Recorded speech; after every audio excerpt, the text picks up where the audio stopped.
menyerupakan diri Allah seperti rupa makhluk. Kerana tak ada siapa yang serupa dengan Allah, dengan diri Allah. Jadi jangan sekali kita menyerupakan. Ini fahaman Wahabi, hati-hati jaga.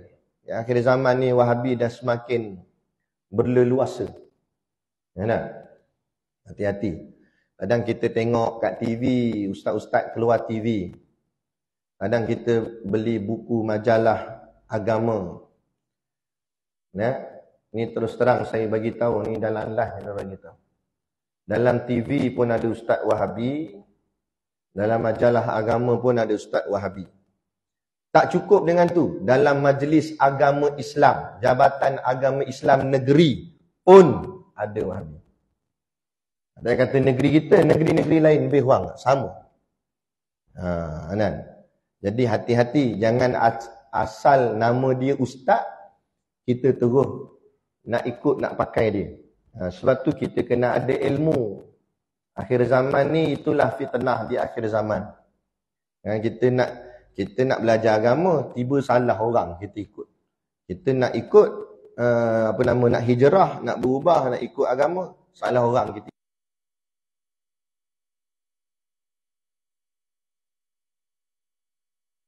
Bukan dengan guru yang betul. Lepas tu kita mengaji biar sampai faham. Jangan mengaji ikut-ikutan sahaja. Biar betul-betul faham. Malah minta maaf cakap dalam jemaah Islam, dalam parti pun ada juga. Tu kena jaga-jaga juga tu. Hati-hati. Kan? Betul. Baik. Jadi pegangan kita mengatakan Allah tak ada siapa pun yang serupa dengan Allah dari segi dirinya, zat dia. Tapi fahaman Wahabi, bila bertemu dengan ayat Al-Quran, sebagai contoh, Yadullah fawqa aydihim. Okay, dia terjemah sebiji-sebiji perkataan tersebut. Yadun, buka kamus, makna yadun apa? Tangan. Allah, Yadullah. Jadi orang tanya, ma makna Yadullah? Apa maksud tangan Allah? Dia kata, itu maksudnya Allah ada tangan. Habis. Bila mengatakan Allah ada tangan,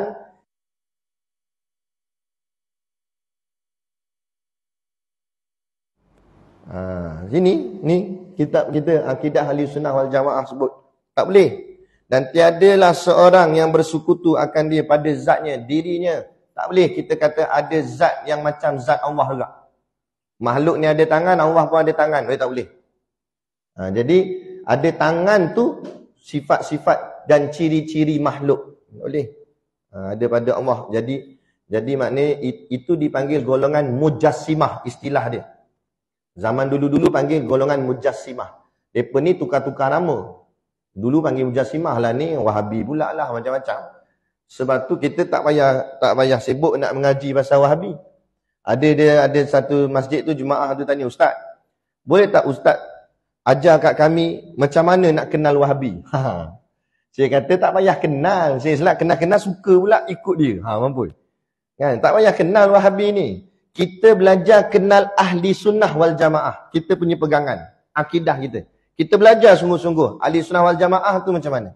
Jadi bila kita pegang, kita belajar betul ahli sunnah wal jamaah, sampai kita kenal siapa ahli sunnah wal jamaah, macam mana sifat dia, ciri-ciri dia, pegangan akidah dia macam mana.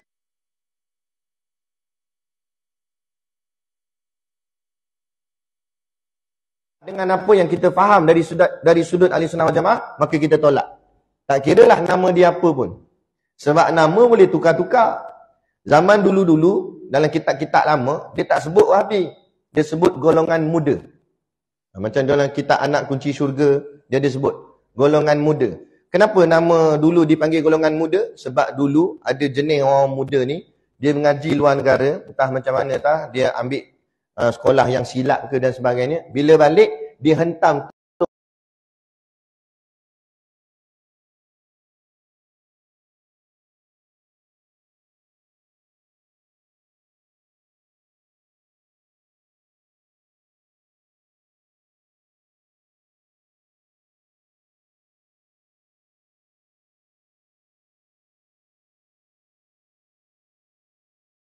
jamaah. Macam mana pegangan ahli sunnah wal jamaah? Berpegang bahawa tidak ada yang sekutu dengan zat Allah. Maknanya tak ada yang serupa dengan zat Allah. Jadi jangan menyerupakan diri Allah dengan diri makhluk. Jadi habis maksud tu ayat Quran kata yadullah tu. Yadun makna tangan Allah, Allah tangan Allah. Tak semesti perkataan tangan masuk tangan. Tangan tu sendiri macam-macam boleh makna. Maka sebab itulah ulama mentakwilkan yadun di situ bukan tangan, tapi kuasa. Jadi bila kuasa, yadullahi fawqa aydihim, kuasa Allah di atas kuasa mereka. Maksudnya kalau kamu rasa kamu sudah berkuasa, Allah lagi berkuasa. Itu maksudnya. Kan? Tak semesti tangan tu mesti tangan. Macam kaki tangan kan. Petang tadi dengar kata kaki tangan KNP datang cek kita punya kabel. Wih, awak dia datang kaki dengan tangannya, kepala tak datang. Bodoh. Sebab dia faham kaki tangan. Kan, kaki tangan maksudnya staff. Maksudnya pegawai. Gitu. Jadi dengan perkataan yang nampak sama tapi boleh jadi maknanya lain. Muka pintu. Bila pula pintu ada muka, ada hidung, ada mata lah. Tapi orang panggil muka pintu. Depan dia. Macam-macam perkataan lagi lah. Itu baru sudut bahasa Melayu, bahasa Arab lebih lagi. Gitu. Dan tiadalah seorang, jadi pegangan kita pegang kuat-kuat dan tiadalah seorang yang bersekutu akan dia pada zatnya. Tak ada siapa yang serupa dengan zat Allah. Itu satu. Lagi dia kata, dan pada segala sifatnya, sifat pun tidak. Sifat Allah, sifat makhluk tak sama. Sifat ni contoh macam mana sifat? Contoh sifat melihat. Allah melihat. Kita orang sebutlah kita ni melihat. Hakikat sebenar kita bukan melihat, kita diizin lihat. Sebab kalau betul kita melihat, kita bolehlah nak lihat apa saja kita nak lihat. Dah. Kita cuma diizin lihat. Maksud diizin lihat, benda yang Allah bagi kita lihat, tu je kita boleh lihat. Benda yang Allah tak bagi kita lihat, tak boleh lihat. Itu dah dipanggil hijab. Tak payah jauh lah. Siapa sini pernah tengok roh dia sendiri? Kalau pernah tengok, mana tak lama tu. Tu dia nak kembali ke alam roh balik tu. Kan? Mana pernah tengok? Padahal roh tu roh siapa? Roh kita juga, diri kita. Tak pernah tengok. Sebab apa? Sebab Allah tak bagi tengok. Allah hijabkan dia. Sebab itu menunjukkan penglihatan kita bukan kita punya. Kita cuma diberi pinjam. Bila beri pinjam, dia ada had tertentu. Hang boleh buat macam ni. Macam contoh kereta sewa lah. Kita sewa kereta, bukan kereta kita. Bila kereta sewa, orang tuan punya kereta dia letak syarat. Boleh pakai kereta saya, tapi dengan syarat tak boleh bawa masuk binatang. Anjing jangan masuk, durian jangan bawa, nanti baru cushion saya. Kan? Lepas tu kalau jalan lah, jangan jalan tempat masuk dalam hutan lecak-lecak, nanti foto kereta saya. Macam-macam letak syarat. Apa letak syarat? Sebab bukan kita punya, dia yang punya. Bila dia punya, dia letak had tertentu. Kalau kita punya sendiri, sukati kita lah kereta kita nak bawa mana, nak campak dalam laut pun tak apa. Kenapa? Sebab kita siapa tak? Barang milik yang ada pada kita, bukan kita punya, Allah punya. Bila Allah punya, Allah letak had. Apa boleh, apa tak boleh. Tu janganlah komplain. Sukati saya, sukati tu, kita jawab. Mana boleh sukati? Kamu tu bukan kamu yang punya, Allah yang punya. Bila Allah punya, tak boleh sukati, kena ikut Allah. Bila Allah kata boleh, boleh. Allah kata tak boleh, tak boleh. Ikut. Allah bagi, Allah tak bagi, tak bagi. Jadi ada hak penglihatan. Kita ada hak. Itu menunjukkan sifat tak sama. Walaupun sebut melihat juga, Allah melihat, kita melihat, tapi dari segi hakikat tak sama. Melihat Allah, melihat dengan sebenar-benarnya. Sebab melihat itu milik Allah sungguh. Kita bukan. Kita cuma diizin lihat. Bila diizin lihat, ada terhad. Ada boleh, ada tak boleh. Ada boleh nampak, ada benda tak boleh nampak. Samalah kiaskan dengan sifat-sifat yang lain, seperti sifat mendengar, sifat berkata-kata dan sebagainya, yang lain-lain, perkara yang lain. Gitu. Macam mendengar kan, kalau kita mengaji dalam kitab-kitab tauhid yang lebih dalam, contohnya kitab Risalah Tauhid, dia ada cerita Allah ni mendengar sama ada dengan ada suara atau tak ada suara. Kita, kebolehan kita boleh mendengar ni, mendengar yang ada suara je. Tak ada suara kita tak dengar. Kan? Tak ada suara kita tak dengar. Macam tuan-tuan, boleh jadi tuan-tuan cakap dalam hati, lambat ustaz sampai kita. Tapi saya tak dengar. Nah, tapi awak dengar tak? Awak dengar. Ya tak? Contoh. Nah, tapi ada suara? Tak ada suara. Suara dalam hati mana ada suara? Tak ada bunyi. Tapi awak dengar? Awak dengar. Begitu juga dinding batu apa semua ni berkata-kata dan berzikir kepada Allah. Tapi kita tak dengar. Kata guru kami, Guru Siddiq, dia kata bila kita nak pergi surau, nak pergi masjid, solat Jumaat, kita buka almari kita kan. Dalam tu bersusun jubah ke, baju Melayu kita ke, apa-apalah pakaian kita. Pakaian ni cakap sebenarnya. Dia kata pakai saya. Dia nak kita pakai dia untuk buat kerja ibadah. Dia sonok sangat dan dia nak sangat. Nah, tiba-tiba kita pilih satu. Takkanlah bawa semua lah. Kita pilih satu. Yang lain jadi cemburu. Oh no, dia lagi tak habis-habis baju yang ni. Ambillah kami pula. Nah, dia jealous. Sebab semua nak makhluk-makhluk Allah ni semua nak dibuat kerja untuk kerja ibadah. Tapi kita tak dengar lah Allah letak hijab.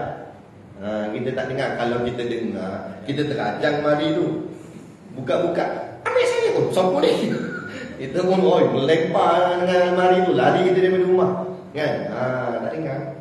Tapi ada ketika kalau Allah izin, jadi saya pergi ke Yaman, ziarah para habaib, ulama-ulama kat sana di negara Yaman.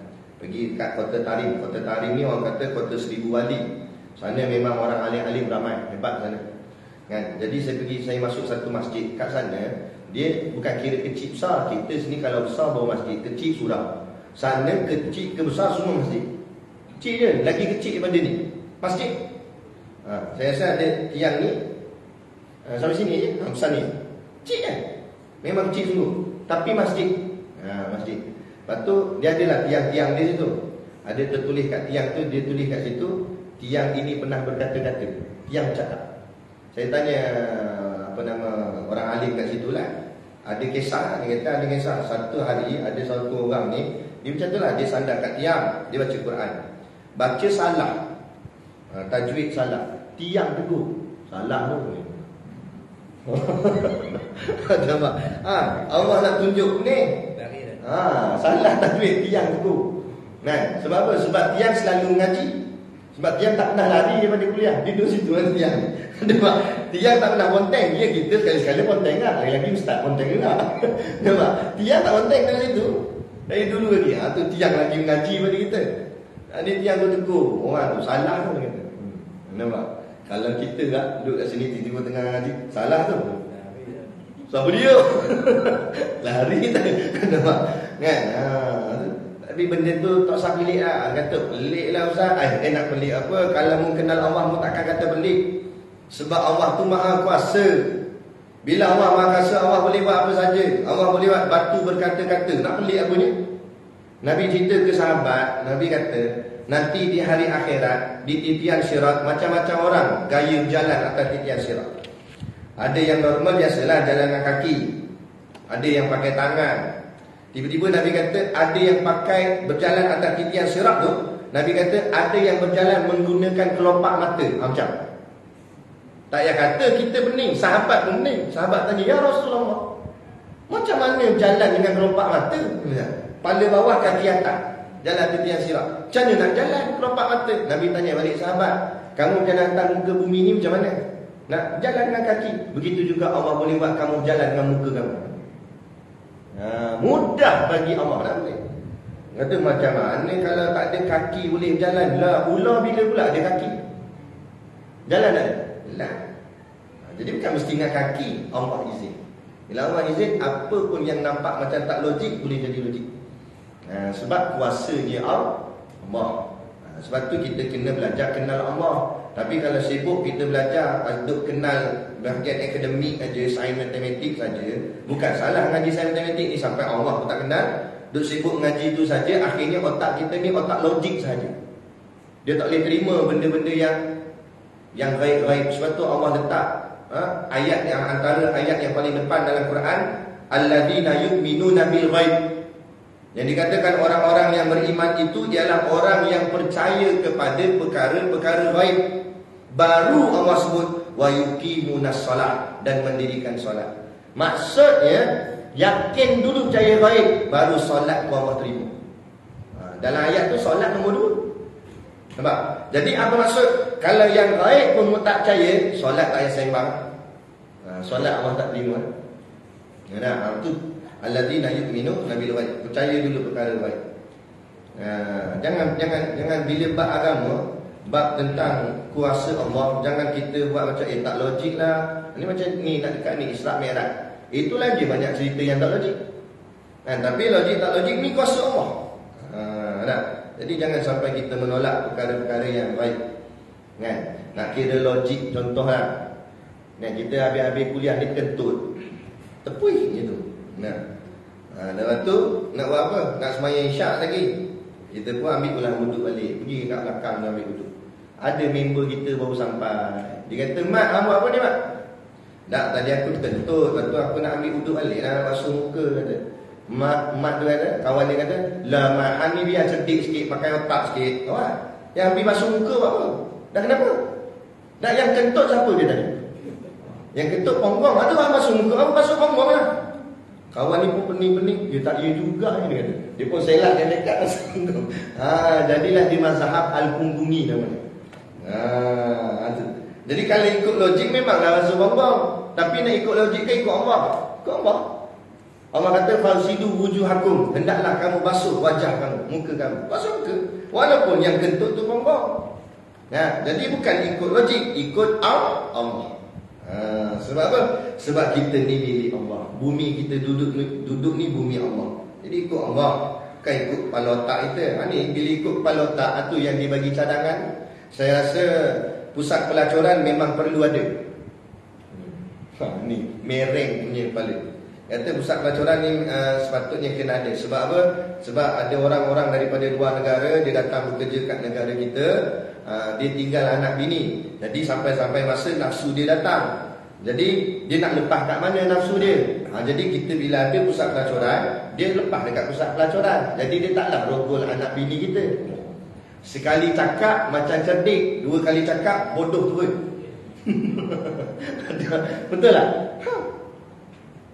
Ada pula fikir situ lah Allah. Fikir kepala otak ni ikut Allah. Allah kata macam mana pusat pelacuran? Allah bagi ke? Halal ke? Dan Allah kata haram. Haram? Tak kira lah mu rasa macam logik ke, macam kena ke, dengan zaman sekarang ke, tak kira.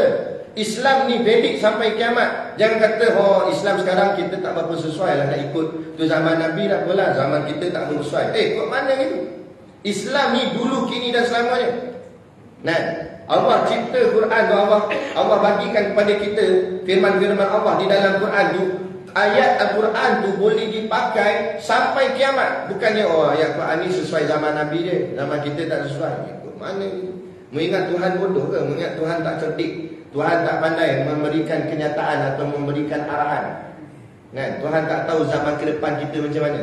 Lah kita ni pun Allah cipta. Zaman ke depan tu pun Allah yang cipta. Takkan Allah tak tahu? Jadi apa yang Allah perintah tu sudah sesuai untuk sepanjang zaman. Sampai kiamat tetap sesuai. Jangan kata dah tak sesuai lah, masyarakat majmuk lah, apalah, bagi alasan. Itu alasan. Jadi kita kena faham sungguh. Jadi Allah tiada yang serupa dengannya dari segi zatnya dan pada segala sifatnya. Okey, lagi.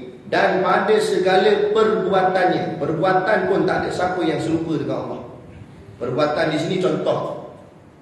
Allah mencipta bumi. Siapa boleh cipta bumi macam Allah? Tak payah kata bumi lah. Bumi besar sangat. Cipta tanah sekeping. Cipta tanah segumpal. Lagi Allah cabar dalam Quran. Cipta sehelai daun macam Allah buat. Jangan boleh. Mana boleh? Itu perbuatan Allah. Mana nak cari tak sama. Manusia dia cipta tayar kereta. Tayar kereta hebat macam mana, mahal macam mana pun, jenama brand apa sekalipun, tayar tu tetap ada expirednya. 5-6 tahun habis dah. Kalau tak haus, tak botak pun, tayar ni getah dah keras, mudah pecah. Jadi kena tukar. Tapi Allah cipta tapak kaki kita, tak pernah kita tukar. Betul tak? Ada siapa-siapa pergi kedai tayar, kata boleh tukar bagi yang bagusnya, Michelin ni ada. Apek tu pun tanya, mana kereta parking? Bukan kereta ni, tapak kaki saya. Apek tu kata, you nampak kaki saya, I rajang you. Apek tu pula kata, ini Tuhan buat mah, tak payah tukar. Cerdik dia lagi. Padahal dia apek. Dia beritahu, barang Tuhan mana kena tukar. Sebab Allah cipta perfect, sempurna. Sampai bila-bila kita boleh pakai. Kan? Manusia cipta ada kekurangan. Kan? Jadi biar faham. Jadi tujuan kita belajar ni biar nampak Allah hebat, Allah hebat, Allah hebat. Bila nampak Allah hebat, kita akan nampak kekurangan diri kita. Baru nampak kita kurang. Ini duk sibuk nak angkat diri kita, angkat makhluk hebat, makhluk hebat. Tak nampak Allah yang Maha Kuasa. Duk hebat ke makhluk tu. Tu yang akhirnya menyembah diri sendiri, menyembah makhluk. Itu bahaya. Mengagung-agungkan makhluk. Bahaya, taksub. Dan pada segala hukumannya, hukum-hukum Allah, tak ada siapa yang serupa dengan hukum Allah. Hukum ni ha-kaf waw mim, hukum diambil daripada perkataan ha-kaf mim, hakama, atau dengan makna hikmah. Hikmah ni makna bijak. Jadi setiap hukum Allah adalah suatu kebijaksanaan. Maknanya apa sahaja yang diperintahkan Allah itu betul, tepat. Bila Allah kata potong tangan itulah hukuman yang paling tepat dan paling bijak. Tapi kita rasa kita lagi bijak pada Tuhan, tu kita kata tak sesuai.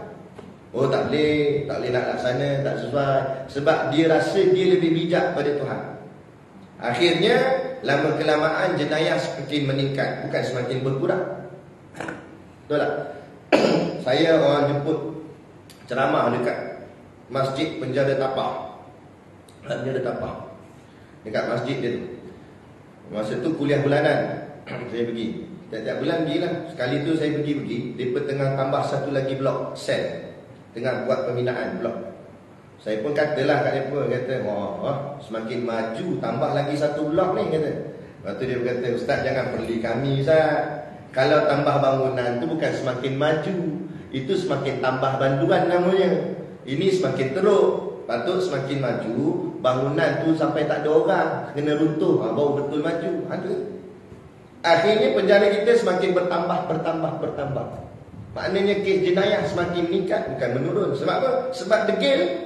Tak nak ikut cakap Allah, duk paling, ikut pala sendiri. Rasa macam kita lebih bijak daripada Tuhan. Ini yang jadi.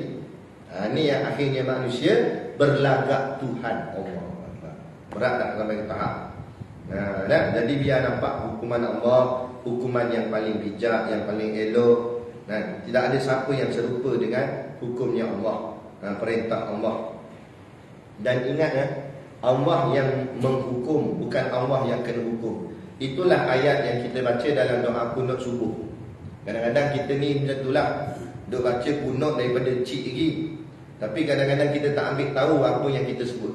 Sekali-sekala petang-petang tak ada benda nak buat, beli buku yang ada terjemahan, bacaan semayang, bacaan solat. Bacalah sekali-sekala supaya kita tahu kita semayang, kita sebut apa. Tak hafal tak apa, tapi kurang-kurangnya bila baca boleh agak faham dia macam mana.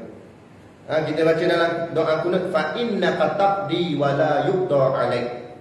Apa maksudnya? Maka sesungguhnya engkau ya Allah, engkaulah yang menghukum, bukan engkau yang kena hukum.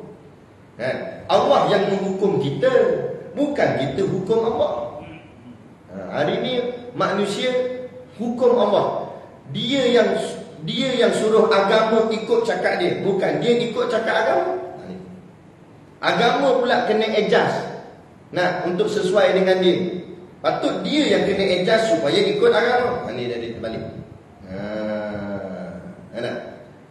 Ustaz yang kena adjust ikut jemaah. Patut jemaah kena adjust masa dia ikut ustaz. Sebab siapa yang nak mengaji? Betul tak? Dia pula set ustaz. Ustaz bunyi tik-tik berhenti ya. Dia pula mengarah guru. Kalau di sekolah anak murid mengarah guru tu anak murid apa? Jawab. Anak macam mana gitu? Akhirnya kita rasa kita yang agama yang kena ikut cakap kita, bukan kita kena ikut cakap agama. Lepas tu dipesan lah, ustaz jangan sentuh ni, jangan cakap ni. Kalau macam tu hal lagi pandai apa? Dia pula kontrol, ustaz tak boleh cakap ni, tak boleh cakap tu. Lepas tu jumpa apa? Saya kalau orang kata ustaz tak boleh cakap ni, tak boleh cakap tu, memang saya diam dulu, bagi salam diam. Ustaz kenapa tak boleh? Tak boleh cakap. Itu tak boleh, ini tak boleh, nak cakap. Nah, kita cakap bukan cakap Rasul, cakap berdasarkan kitab, cakap berdasarkan ayat Quran, hadis Nabi. Kulil haq walau kana murad, berkatalah pahit walaupun berkatalah benar walaupun ianya pahit. Nah, walaupun benda tu pahit untuk orang dengar, tapi kena cakap benar, cakap benar. Tak kira siapa pun dia. 3 atas 3 atas. Kan? Dia nak ugut pi lah. Allah lebih ugut lebih dahulu. Kan? Mu nak ugut, mu ada kuasa hebat dari mana sangat, jangan sombong. Jangan sombong. Datang malaikat maut, apa pun tak nak. Ada. Bukan jadi PMX, jadi XPM. Jaga je tu, jangan main-main. Jangan act sangat, jangan sombong sangat. Apa pun kita pegang, tak kira agung, raja, sultan, tak kira siapa pun kamu. Kamu hanya manusia, hamba di sisinya Allah. Kamu makhluk. Amanah yang diberikan pada kamu tu ada tanggungjawab besar yang kamu akan dipertanggungjawabkan. Jangan syok saja. Jangan duk gembira macam tu saja. Banyak cerita kena tanya nanti. Gitu. Hari ni orang berebut nak pegang jawatan, dia tak tahu banyak kena tanya. Dalam tak pegang jawatan apa-apa kena tanya dah kita. Itulah contoh, kita tak pegang apa-apa jawatan, jadi gitu je lah. Kena tanya sebagai ketua keluarga. Anakmu tak pakai tudung, tak tutup aurat, anakmu tak solat, habis kena tanya. Padahal tak ada jawatan apa pun, JKK kampung ke apa tak ada. Jadi ketua keluarga tu pun teruk dah kena tanya. Anak gini, itu bawa anak, bini ni. Isteri pula, tu mujur seorang, kalau 4. Tu, kalau 4 orang lagi banyak kena tanya. Ada kalau seorang pun jenuh. Itu dalam tak pegang jawatan. Pegang jawatan jadi pengusi sana, pengusi sini, ketua sana, ketua sini. Lagi panjang ceritanya. Jadi pengusi masjid, jadi pengusi surau, simpan duit. Tak nak tolong ahli jemaah apa sebagainya. Kena tanya habis. Duit kadang berkepuk dalam bank beratus ribu. Nak tukar kapet minta lagi ke orang. Dah pakailah duit yang ada. Dia jenis macam tu. La ilaha illallah. Tapi bukan sini bagus. Tempat lain itu contoh saja. Dan apa nama tadi? Dan pada segala perintahannya, sekali-kali di dalam langit dan bumi. Perintah Allah, tak ada siapa yang sekutu dengan perintah Allah. Allah nak perintahkan kita, Allah tak perlu nak tanya kita dulu setuju tak setuju dah. Apa Allah kata buatlah, ikutlah. Tu mujur Allah kata pencuri potong tangan. Kalau Allah kata pencuri potong kepala, wajib juga potong kepala. Tu tengok Nabi Ibrahim dan Nabi Ismail.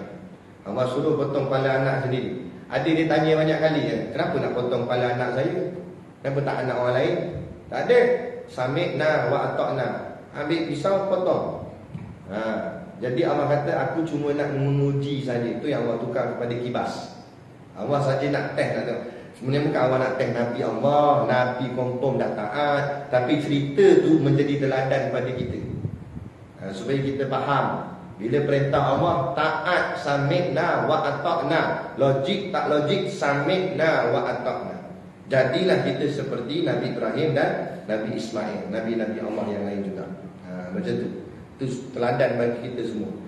Dan segala perintahannya sekali-kali di dalam langit dan bumi. Tak ada siapa-siapa dalam langit ke dalam bumi ke, tak ada siapa-siapa yang serupa dengan Allah.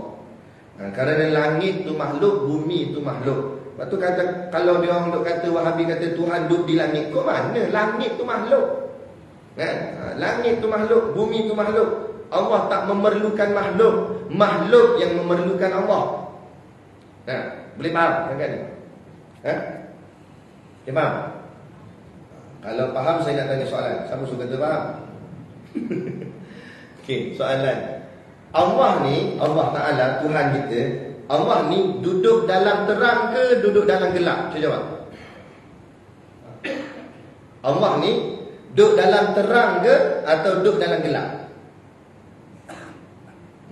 Batuk je kan ni, jawapan tak dengar lagi. Duduk dalam terang ke duduk dalam gelap? Tak duduk. Okey, saya bagi pilihan jawapan dah. A, dalam terang. B, dalam gelap. C, tidak kedua-duanya. Ada pilihan tu boleh jawab. Itu mujur. Syakir bagi pilihan. Kalau dalam kubur, muka nakir tak bagi pilihan. Dia tak kata A, B tak ada. Nah, itu maksud. Mana biar kita kenal sungguh, Allah tak ada kait dengan terang gelap. Sebab terang tu makhluk, gelap pun makhluk. Allah terang pun tidak, gelap pun tidak. Kok mana kalau tak terang mesti gelap, kalau tak gelap mesti terang. Betul Allah. Itulah Allah. Allah tak perlukan apa-apa yang namanya makhluk. Tak boleh nak fikir, memang tak boleh nak fikir. Sebab akal kita cetek, akal kita terlampau rendah nak mikir pasal Tuhan macam mana. Allah pun di luar jangkauan kita. Sebab tu kita cuma belajar apa yang disuruh belajar sahaja. La ilma lana illa ma 'allamtana. Kami tidak mempunyai pengetahuan melainkan apa yang telah diajarkan kepada kami. Itu. Okey. Baik. Lagi dalam langit dan bumi ini dan pada dunia dan akhirat. Tak kiralah apa-apa yang ada di dunia dan apa-apa saja yang berada di akhirat, itu juga bukannya Allah. Kerana dunia pun makhluk, akhirat pun makhluk. Cuma ulama kata jika diizinkan Allah, insya-Allah kita dapat melihat Allah. Tapi macam mana? Wallahu a'lam. Tak tahu. Itu pun kalau Allah izin.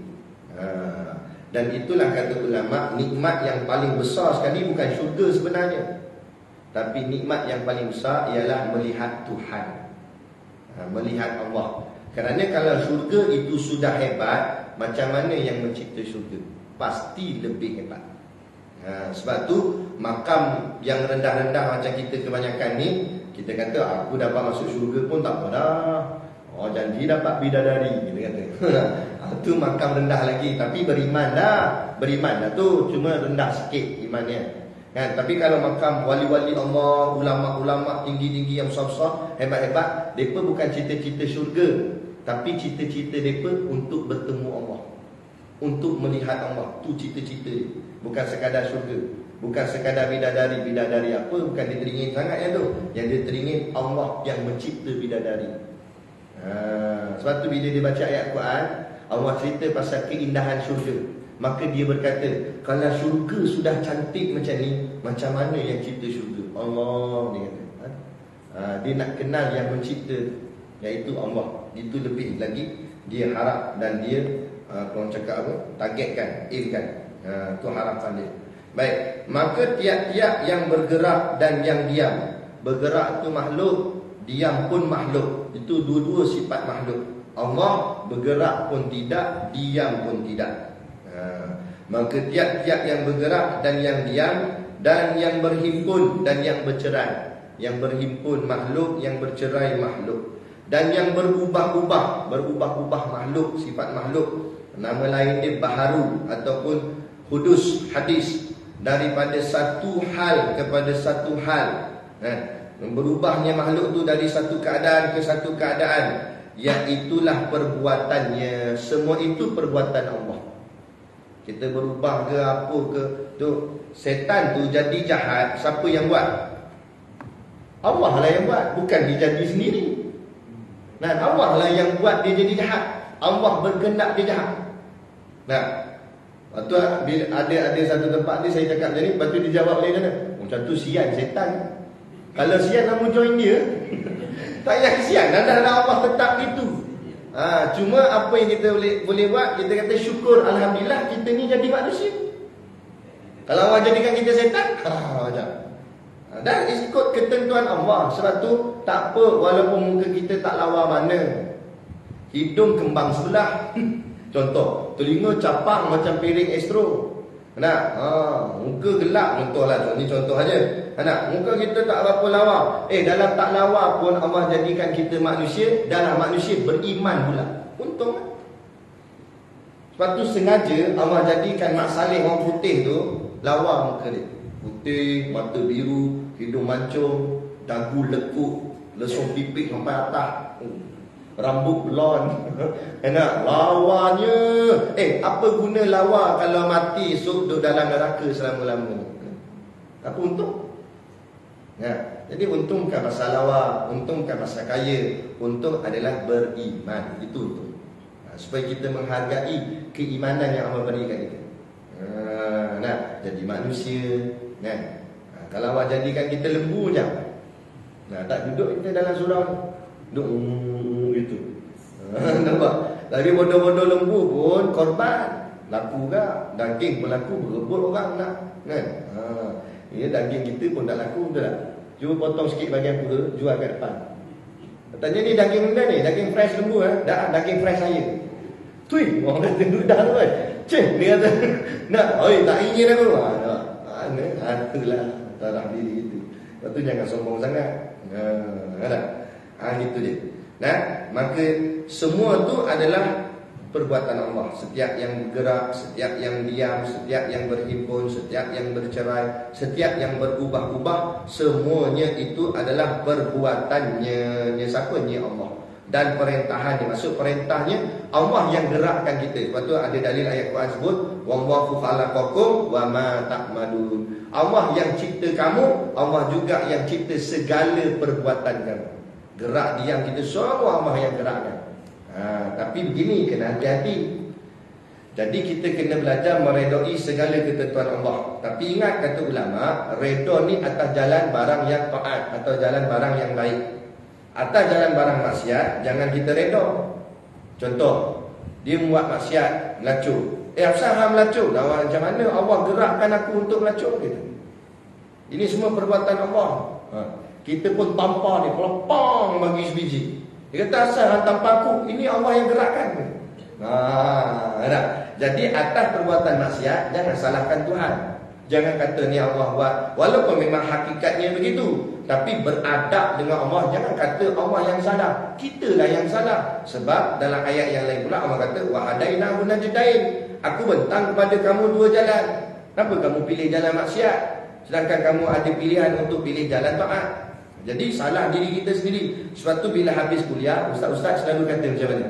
Yang baik itu datang daripada Allah dan segala kekurangan itu datang daripada diri saya sendiri. Tapi itu dari segi adabnya. Adapun hakikatnya kullu min indillah. Setiap sesuatu semuanya daripada Allah. Itu kita kena faham ahli sunnah wal jamaah ni macam mana.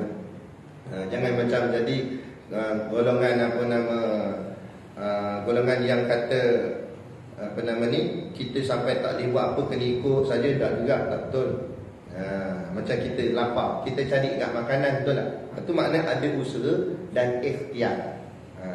Kalau kita semua kena ikut je, duduk dan diam tunggu makanan masuk, mana boleh? Mampu yang kat situ gitu. Ada. Jadi kena faham itu. Kita memang kita bergerak, tapi benda yang dah lepas kita kena kira semua yang dah berlaku tu itulah ketentuan Allah. Cuma yang ke depan ni yang belum berlaku ni itu kita kena pilih. Itu dipanggil syariat dan hakikat.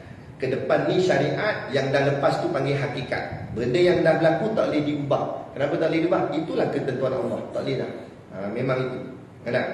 Jadi pegang macam tu supaya hidup kita ni selamat. Baik, perintahannya yang sudah ditentu akan di atas itu hal pada azalinya. Jadi segala apa yang berlaku kepada kita ni bukannya kebetulan ataupun baru nak jadi. Sebenarnya semuanya itu Allah dah tetapkan sejak azali lagi. Azali ni apa?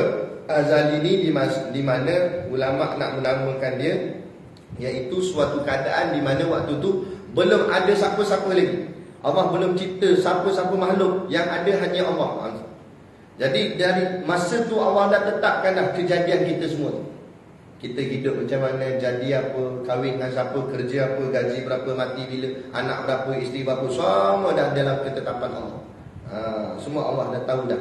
Cuma kita yang tak tahu. Kita tak tahu. Jadi jalan cerita kita ni dah ada. Perasan tak kadang-kadang kita duduk macam ni, ada satu momen tu kita rasa macam benda tu dah berlaku, macam pernah berlaku. Kita pun cakap macam pernah berlaku benda ni. Ustaz duduk depan ni, lepas tu kita duduk macam ni, macam pernah berlaku. Tapi aku tak ingat, tapi macam rasa macam pernah berlaku. Kenapa jadi macam tu?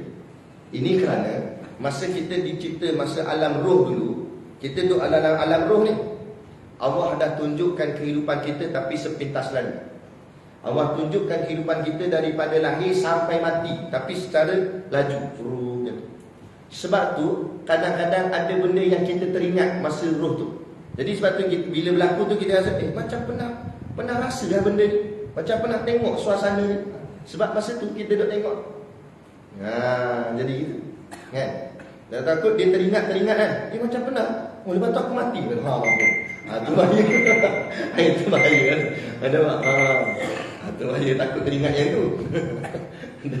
Kan? Gitu. Tapi memang ada. Itu zaman, masa bukan zaman lah, masa dalam alam roh namanya. Okey. Sudah ditentu akan dia atas itu hal pada azalinya, dan diadakan dia pada tiap-tiap masa yang dikehendakinya.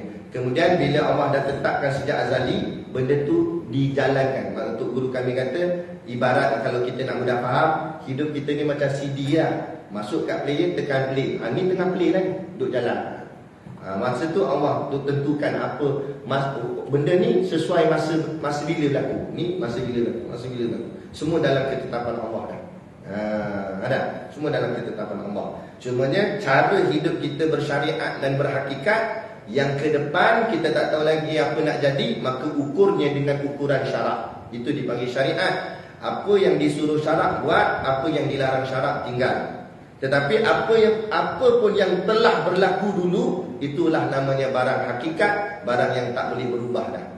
Jadi mungkin dulu kita ni lama tak semayang, kaki maksiat, tapi sekarang dah berubah, duduk di surau. Benda yang dah lepas tu lah, itu hakikat yang telah Allah tetapkan sejak azali lagi. Kita tak boleh ubah. Cuma sekarang ni kita buat yang terbaik untuk diri kita.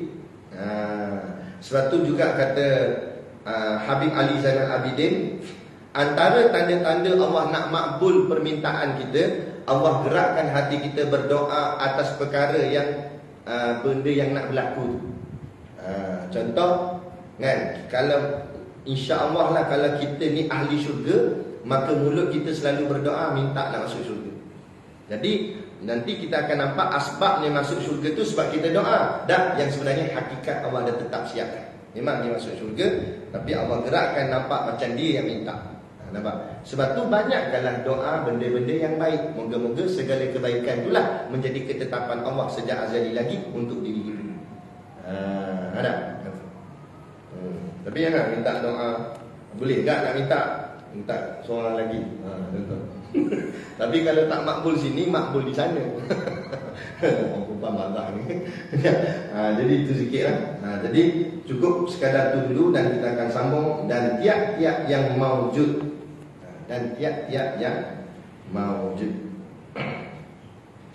ini perbahasan masih lagi dalam bab perbahasan akidah. Perkara-perkara dan tiap-tiap yang maujud tu maksudnya tiap-tiap yang ada. Nanti diterangkan lagi berkenaan cara macam mana kita nak meyakinkan diri kita kepada Allah Subhanahu Wa Taala. Itu nanti kita akan tengok kuliah kita, jika diizinkan Allah, kuliah kita pada masa yang akan datang, insya-Allah. Cukup sekadar tu dulu perbahasan kita. Kemudian dah azan kan? Saya minta izin kepada ahli jawatan kuasa, pihak pengurusan, boleh tak bagi sedikit masa, lebih kurang 5 ke 10 minit ke, mungkin lah, tak boleh 5 minit pun tak apa, untuk kalau ada jemaah kita yang nak beli barang. Sebab kami dah siap jamaah dah. Kami ni musafir dari pagi tadi, tak balik-balik gitu. Tapi tak pasang, jangan risau kan? Jadi kami dah siap jamaah dah maghrib tadi. Jadi lepas orang dah beli, lepas tu dah tamat sembahyang, saya dah terus gerak. Sebab saya ada satu lagi program dekat Bagan Serang, nak kejar ke sana pula. Program lepas isyak dia buat ke sana, buat maulid. Jadi bagi ruang sikit masa boleh, untuk kalau ada jemaah nak beli barang, boleh cepat-cepat. Lepas tu nanti lepas 5 minit ke apa, atau mungkin ada yang nak ambil wuduk, lepas tu kita tamat, ada dah sembahyang. Dan saya pun dah siap-siap kemat, boleh gerak terus. InsyaAllah. Jadi cukup sekadar tu pada malam ni yang dapat dikongsi dan sampaikan. Moga-moga memberi manfaat kepada kita bersama. Kalau tak banyak, sikit pun jadilah, insya-Allah. Jadi cukup sekadar tu. Wabillahi taufiq wal hidayah. Wassalamualaikum warahmatullahi wabarakatuh. A'udzubillahi minasyaitonirrajim. Bismillahirrahmanirrahim. Alhamdulillahirabbil alamin wassalatu wassalamu ala asyrafil anbiya'i wal mursalin wa ala alihi wa sahbihi ajma'in. Allahumma taqabbal minna salatana wa du'aana innaka antas samiul alim wa tub alaina innaka antat tawwabur rahim. Allahumma ja'al dinana dinan nabiy Muhammadin sallallahu alaihi wasallam wa islamana islamal muslimin wa imanana imanal mu'minin wa salatana salatal khashiin wa a'malana a'mal salihin wa niyyatana niyyatal mukhlisin wa dhunubana ya Allah dhunubal mustaghfirin wa hayatana hayatal ulama wa mautana fi mauti syuhada wa adkhilnal jannata ma'al anbiya'i alaihimus salatu wassalam. Rabbana atina fid dunya hasanah wa fil akhirati hasanah wa qina adzabannar wa qina adzabannar wa qina adzabannar. Wassallallahu ala khairi khalqihi sayyidina Muhammad wa ala alihi wa sahbihi wasallam. Subhana rabbika rabbil izzati amma yasifun wa salamun alal mursalin walhamdulillahi rabbil alamin. Amin ya rabbal alamin. Taqabbalallahu minna wa minkum. Takbir. Allahu akbar. Assalamualaikum warahmatullahi wabarakatuh. Terima kasih Ustaz Syakir. Di sini saya nak serahkan penyata kewangan untuk bantuan apa? Tapi Kiam sebanyak RM RM435. Sumbangan yang tuan-tuan berikan pada Kiam